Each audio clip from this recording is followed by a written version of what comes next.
So for my simple neural network, I have built a neural network that can predict whether or not I will be buying a video game based off of certain criteria or inputs. So that's stuff like budget affordability, genre preference match, and etc. You can read the rest.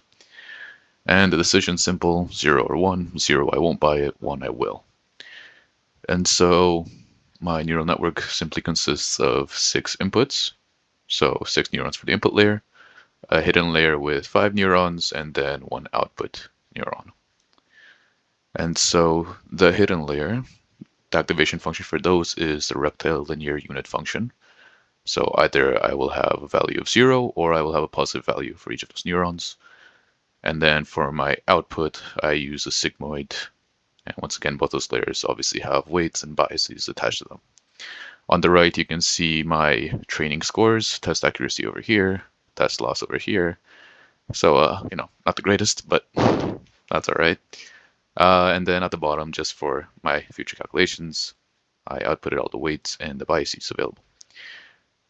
So the reason for that was to be able to test it on one of my own video games that I enjoy, that I didn't include in the data set, and that is Assassin's Creed Brotherhood, one of my favorite Assassin's Creed games. So this is the physical representation using dominoes, or using the domino simulator on my PC.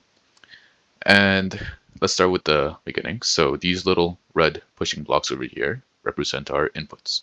And these will be feeding into the input neurons, which are the green dominoes.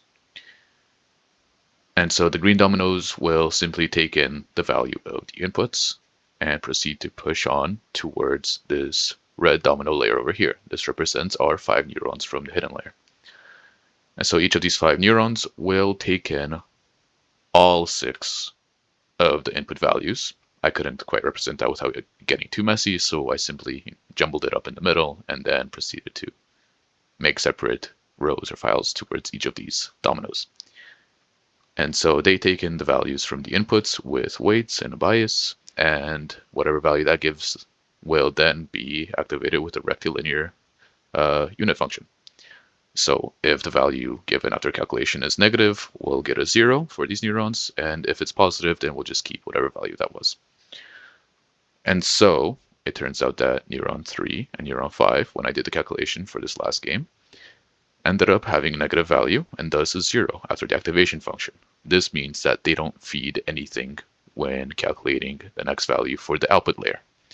Technically, there should still be a connection, but that will get very messy trying to distinguish which neurons get activated or give a value towards that output layer, so I decided to represent that by not making a connection. Then for this final turquoise or blue output layer, it's the same story where we have weights from each of these hidden layer neurons and add the bias, and then we'll get a value. Now that value is put into a sigmoid function, which will give me a value between 0 and 1. If it's above 0.5, that counts as having bought a video game or wanting to buy it. And so in the case of this video game, the value ended up being 0.8, which means that we would buy it, and that is absolutely correct. And so let's run the simulation. Once again, inputs are fed, then they go to the hidden layers, which goes to the output, and the Game Boy gets knocked over, representing that we will be buying that video game. Thank you for watching.